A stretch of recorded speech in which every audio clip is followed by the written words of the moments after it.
Can you imagine? You're sitting in a small room. Just you, and a soft, flickering candlelight dancing on an old wall. Outside, the wind sighs through the leaves.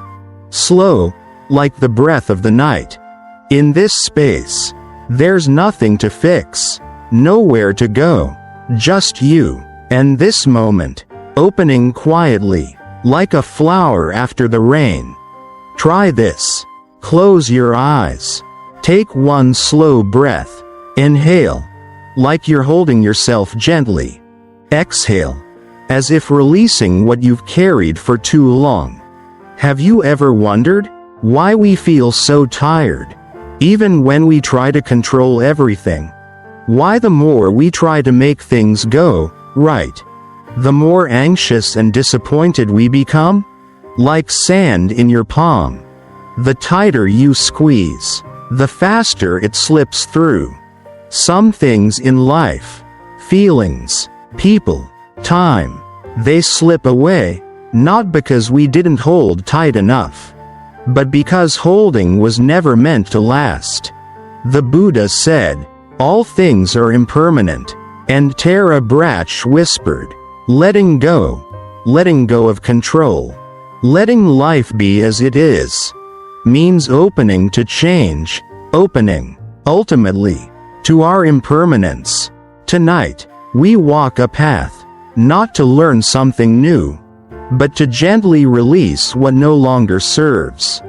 To realize, maybe, life becomes softer when we stop trying to control it. You don't have to do anything. Just be here. Just listen. As if these words are cradling the tired part of you. Maybe it's the child within, who was told to always be strong, to get it right, to earn love by performing. Or maybe it's the grown part of you, who's always afraid of slipping, failing, being left behind. We'll walk gently, like footsteps over dry leaves. No rushing, no fixing, only presence. Ajahn Brahm once said, "Don't do letting go, let go of doing." No more trying to let go. Just let go of the trying. So, here's something small. Place your hand on your heart, softly, tenderly, as if comforting a dear friend, and ask, "What am I holding that I don't need anymore?" Maybe it's a relationship that has lost its warmth, a dusty expectation, a dream that once mattered, but now drains you. We're not throwing anything away, just noticing, like watching a leaf fall. No anger, no regret, just stillness. Tonight, you are allowed to rest. No control, no tension, just presence. Because, as Ajahn Brahm whispered, the door into that home inside of you. You go there by quietness and not thinking. You've come home, home to yourself, not by effort, but by listening. Just listen. There's a river somewhere, where water never tries to hold itself still. It flows, not because it's forced to, but because its very nature is movement. And yet we humans, we live as if we're trying to scoop the ocean with bare hands. The more we try to control, the more helpless we feel. The more we must be right, the further peace slips away. The mind has a hidden belief. If I can control everything, I will be safe. If I control myself, my emotions, others, the future, I'll be loved, accepted, finally, at peace. But what is the truth?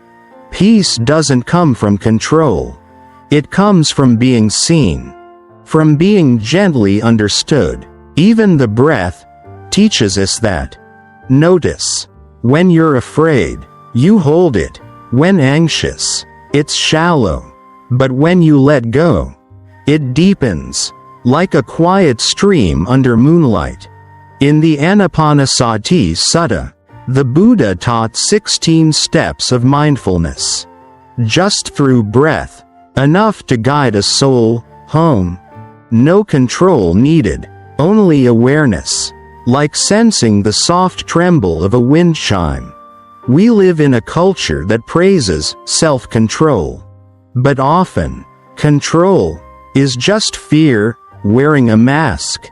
Fear of failing, fear of being left behind, fear of pain. Pause, just for a moment, and ask softly, what am I trying to control, because I'm afraid?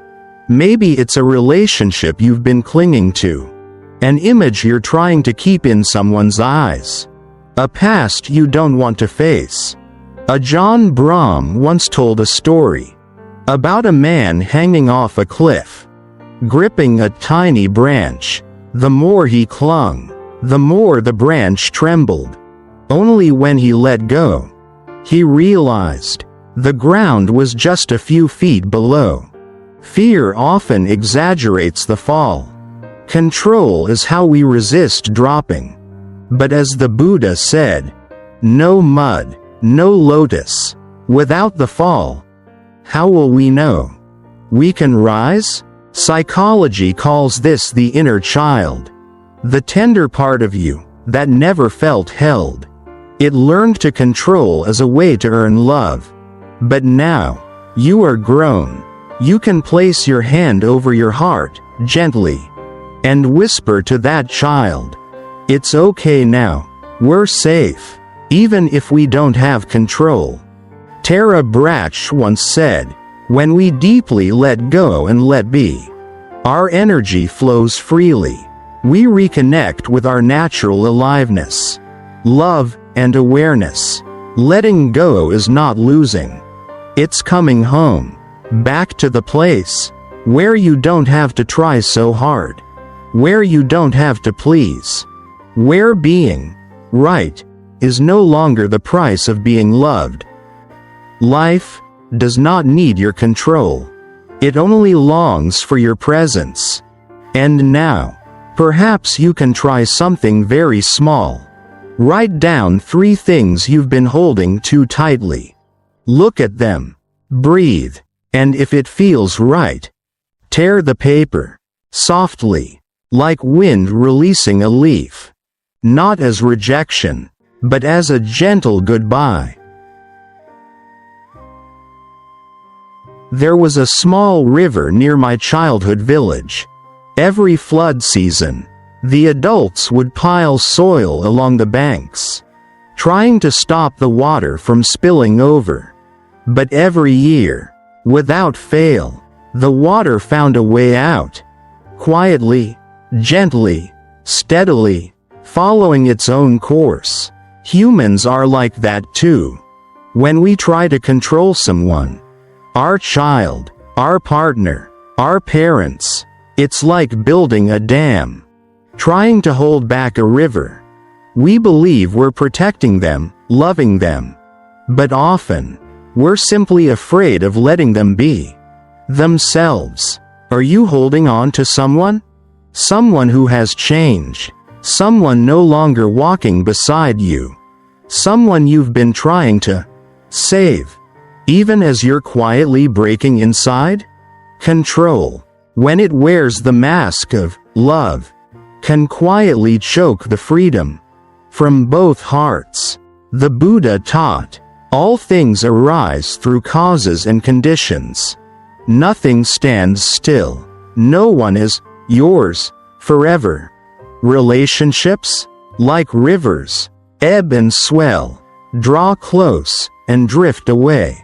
Wisdom is knowing when to hold and when to let go. And letting go doesn't mean you stopped loving. Vasubandhu, a great Buddhist scholar, once said, true love does not need the other to become what we want. It simply rejoices in their being who they are. So now, take one slow breath. Place your hand gently over your heart. Imagine a stream flowing through your palm. Cool, gentle, and alive. You're not trying to hold it. Just feeling it pass. No fear, no regret. And now, ask yourself softly, who am I holding that I may need to release? Write down their name, not with anger, but like a quiet farewell to a soul who once walked beside you.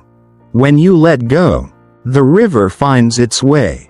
They may return, or they may not, but you will be lighter. Imagine this. You're standing on a narrow rope bridge, suspended between two cliffs. Below, only emptiness. The rope trembles with each step you take. So you hold tighter, tense, afraid to fall. But ask yourself, how long have you been standing here? Tense in imagination, not moving forward, not stepping back, just holding on. In psychology, there's something called a limiting belief. Invisible thoughts we believe as truth. If I don't control everything, it will all fall apart. If I'm not always strong, I'll get hurt. If I'm not perfect, I'm not worthy of love. Have you ever believed any of those? The truth is, we don't fall because we let go. We fall because we held on too long, until we were too tired. Breakdown is not a sign of failure. It's the body saying, I've carried too much. Ajahn Brahm said it simply. Letting go is not losing. It's winning over the fear of loss. Maybe the moment you release is the moment you can step forward, not trembling, not forced, but because you finally know you're no longer being pulled by the illusion of control. Breathe slowly now, and ask yourself, what rope inside me is pulled too tight? Maybe it's the weight of your parents' expectations, the pressure to succeed before 30, or the fear that if you stop appearing strong, you'll disappear. Now write this sentence. The rope pulling me tight right now is. Look at it, not as judgment, but as a soft acknowledgement. I'm tired, but now, I see. From there, you can take one small step back. Not to give up, but to breathe. One late autumn afternoon, I saw a yellow leaf fall. It didn't resist. It didn't regret. It simply let go. The branch didn't hold it. The leaf didn't cling. The parting happened in peace. That was one of the deepest lessons autumn ever gave me. When the time comes, we can let go, without force, without fear. But we humans, we tend to hold on to memories, to people who've left, to roles, titles, stories about who we think we are. Even when things have clearly changed, we try to keep them as they were, as if that could make us safe again. In Buddhism, this is called attachment, the quiet root of suffering. When we cling to what is impermanent, we suffer when it changes. And everything will change.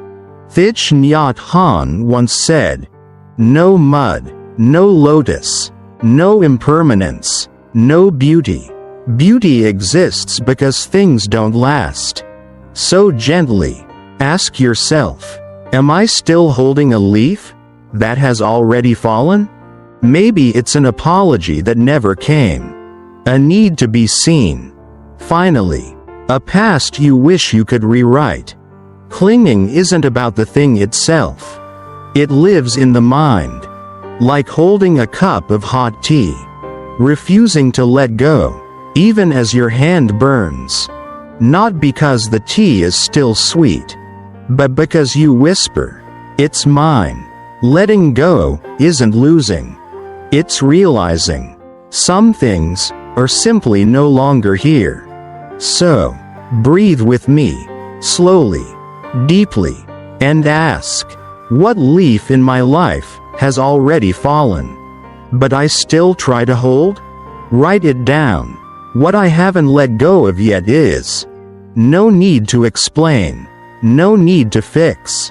Just see it, as if you're holding a yellow leaf in your palm. And when you're ready, you can place your hand over your heart. Take one long breath, and whisper, "Thank you, for once being here." That's all. No forcing. Just not holding anymore. Have you ever tried to catch a butterfly? If you hold out your hand, soft, still, it might land there. But if you close your fist, it struggles and cannot breathe. Our emotions are butterflies too. Joy, sorrow, anger, longing. They come and go, if we're gentle enough to watch. But most of us, we do the opposite. We try to control how we feel. No sadness, no anger. Don't be weak. So we suppress, we deny, we act, and the more we try to stay calm, the more the butterfly inside fights to break free. Psychologists call it toxic positivity. The pressure to always feel okay. But when we don't allow ourselves to feel, we disconnect from ourselves. In the Dhammapada, the Buddha said, "One who watches emotions like clouds drifting across the sky is free within." It's not emotion that hurts us. It's our resistance to it. No one needs you to be okay all the time. There is no rule that says you must always be cheerful. You are allowed to feel and still be whole. Try this. Close your eyes and name one emotion that's present right now. Maybe it's anxiety, loneliness, exhaustion, numbness. Whisper to yourself, "I see you." That's all. No need to explain why. Just notice it, like a butterfly resting in your palm. And when you're ready, open your hand, not to chase it away, but to let it fly in its own time. You can write this down. The emotion I've been avoiding is. Then, gently place your hand on your belly, the place where emotions often live. Inhale, like holding the butterfly. Exhale, like setting it free. Your feelings don't need to be fixed. They just want to be seen. Have you ever stared at a seed and said, "Why aren't you growing?" and then tried to pull its tiny sprout out of the soil? Probably not, because we know, if we do that, the seed will die. So why do we treat ourselves that way? Why do we push? Be faster. Heal quicker. Be better by now. Inside us lives a quiet supervisor, always whispering, "You should be over this. Why are you still struggling? Others moved on. Why can't you?" But healing has no deadline. Pain doesn't follow a calendar. And love doesn't bloom on command. A wound in the heart, like a seed, needs time. Time to soften. Time to rise. In Buddhist teachings on dependent origination, the Buddha reminded us, everything arises when conditions are right, not sooner, not later, just in its own time. You can't order a flower to bloom, and you can't force yourself to be okay on someone else's schedule. Tara Brach once wrote, "Perhaps the biggest tragedy of our lives is that freedom is possible, yet we spend years trapped in the belief that we are not healing fast enough." So today, maybe you can try something very small. Write a message to yourself. as if writing to a seed you love. It could be, I'm okay, even if I haven't bloomed yet. I am growing, even if it's quiet. Slow is not wrong. Then place your hand over your heart and imagine a small green shoot deep in your chest, reaching gently for the light, even if no one sees it yet. You don't have to be okay today. You just have to be kind enough to stop forcing yourself. Have you ever stared at an old ticking clock? It only knows one thing. This moment. Tick by tick, it moves. Not too fast, not too slow. It doesn't ask, when? Or, what's next? But we humans, we want to know everything ahead of us. When will I be good enough? Will this turn out okay? Who will stay with me? What will happen tomorrow? We get anxious because we don't know. And because we don't know, we try to control. We make plans, lists, scenarios. We think, if I just knew in advance, I'd be safe. But real safety has never come from knowing it all. It comes from accepting this truth. I don't know, and I'm still okay. Ajahn Brahm once smiled and said, "Life is an unfinished story. Read it one page at a time, instead of trying to write the ending too soon." In Buddhism, mindfulness doesn't mean knowing the future. It means living fully, right now, where the breath is real, where your body is here, where this moment is already enough. Pause for a moment and feel into your heart. Is there something you're desperately trying to be sure about? Maybe it's a job you haven't heard back from, a relationship hanging in between, a dream still forming in the dark. Try writing this. What I fear, because I don't know, is. And then breathe. Not to fix it, not to figure it out. Just to remember, you're still alive, even in the not knowing. Place your hand over your belly. Feel the quiet rise and fall of breath. Inhale. Right now. Exhale. I'm still here. The clock doesn't know tomorrow. And you don't need to either. To be at peace. There is a kind of tiredness that has no name. The kind that comes from always having to be someone. To seem okay. To be strong. To be kind, smart, cheerful, all the time. It's like wearing a mask. Even when something inside you is quietly falling apart. We don't want others to see our weakness. We fear judgment, disappointment, rejection. So we learn to manage our image. We use words, smiles, expressions, like tools, to keep the mask on. But here's the truth. No matter how beautiful a mask is, it cannot cry, it cannot feel, it cannot breathe, it cannot live.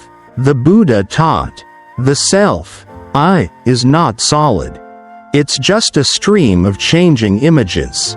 And yet, we cling to it, afraid that if the image cracks, we'll be abandoned. Psychologists call this a defense mechanism. A quiet way we cover old wounds, with the costume of being fine. But deep inside, there's a very human part of you, waiting to be seen. Close your eyes for a moment. Ask yourself, who am I trying to appear as? Someone always calm? Always capable? Always giving? Always lovable? And what if, one day, you stopped performing? What if you were just you? Messy, soft, uncertain? Would someone walk away? Or would the ones who stay finally see the real you? Try writing this down. The role I'm wearing is. And below it, what I've been hiding is. Then place your hand gently on your cheek, as if comforting a small child. Take one slow breath, and whisper to yourself, "It's okay now. I don't have to perform." The mask can't cry, but you can. And tears, they don't make you weak. They make you real. Even in the fog, there's still a path. There was a morning once, when I walked a mountain path wrapped in fog. The mist was so thick, I couldn't see more than 10 meters ahead. I slowed down, didn't rush, didn't stop. I simply walked, and then I realized, with every step, the path revealed itself, bit by bit. Even though I couldn't see the whole road, it was still there, waiting to meet my next step. We often panic when we're not sure we're on the right path. We want to control the direction of our lives, like holding a complete map in our hands. We fear going off course, fear choosing wrong, wasting time, not arriving at the place we believe we should be. But who drew that map? Who decided what counts as lost, or late, or wrong? The Buddha never promised a straight road. He offered something deeper. The path is living. It's walking. It's being fully present, step by step. Thich Nhat Hanh once said, "There is no path to happiness. Happiness is the path." Are you feeling pressured, like you haven't gotten far enough? Comparing your pace to others? Asking yourself, have I chosen right? Place your hand gently over your heart and ask, can I keep walking without needing to see the entire map? You don't have to know everything. Just take the next honest step. In psychology, this is called tolerating uncertainty, a deeply human skill. It means allowing yourself to live in what's unclear and still be steady. Try writing this. What I'm uncertain about is, and next to it, but I'm here right now. Like walking in the fog. You don't need the whole path. Just one small step, with gentle trust. Because faith doesn't come from full visibility. It comes from movement. Dried ink doesn't need erasing. Have you ever written something wrong on clean paper and tried to erase it? Some ink, the more you rub, the more the page tears. Some mistakes, when left alone, become part of the story. Your past is like that too. There might be words you wish you'd never said, choices you wish you'd made differently, people you wish you hadn't let go. And so, we live with a quiet urge to control time. We can't go back, but we keep looking back, rewinding, replaying, regretting, judging ourselves. In psychology, they call it rumination, a loop with no clear exit. We believe, if I think hard enough, maybe I'll understand, maybe I'll be forgiven. But truth is, understanding doesn't always heal. Acceptance does. In Buddhist teaching, karma is not punishment. It's simply cause and effect. Actions leading to outcomes. And karma can shift the moment we look back, with compassion instead of shame. Ajahn Brahm once said, letting go isn't about erasing the past. It's about stopping it from replaying in your heart every day. You don't have to erase. You just have to write forward with a kinder pen. Try this now. Write down one thing you deeply regret. Just one. Then place your hand gently over the page, as if touching an old wound. Inhale. Back then, I didn't know better. Exhale. Today, I can choose differently. Dried ink doesn't need to disappear. It just needs to be seen with new eyes. Dried ink doesn't need erasing. Have you ever written something wrong on clean paper and tried to erase it? Some ink, the more you rub, the more the page tears. Some mistakes, when left alone, become part of the story. Your past is like that too. There might be words you wish you'd never said, choices you wish you'd made differently, people you wish you hadn't let go. And so, we live with a quiet urge to control time. We can't go back, but we keep looking back, rewinding, replaying, regretting, judging ourselves. In psychology, they call it rumination, a loop with no clear exit. We believe, if I think hard enough, maybe I'll understand, maybe I'll be forgiven. But truth is, understanding doesn't always heal. Acceptance does. In Buddhist teaching, karma is not punishment. It's simply cause and effect. Actions leading to outcomes. And karma can shift the moment we look back with compassion instead of shame. Ajahn Brahm once said, "Letting go isn't about erasing the past. It's about stopping it from replaying in your heart every day." You don't have to erase. You just have to write forward with a kinder pen. Try this now. Write down one thing you deeply regret, just one. Then place your hand gently over the page, as if touching an old wound. Inhale. Back then, I didn't know better. Exhale. Today, I can choose differently. Dried ink doesn't need to disappear. It just needs to be seen with new eyes. Close your eyes for a moment, if you can, and imagine your shoulders like two doors slightly ajar, slowly softening, releasing, no more holding. It feels like you've just walked a mountain pass, winding, uncertain, tiring at times, but you've made it to a place where there's nothing left to fix, nothing to chase, just a gentle pause to rest.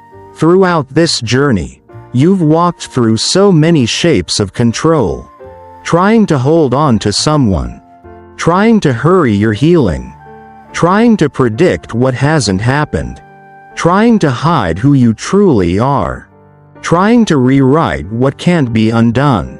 But now, right now, you can let go of the wheel. There is no boat you were meant to steer forever. No door you must keep open by force. Life, as Ajahn Brahm once said, is a home inside of you.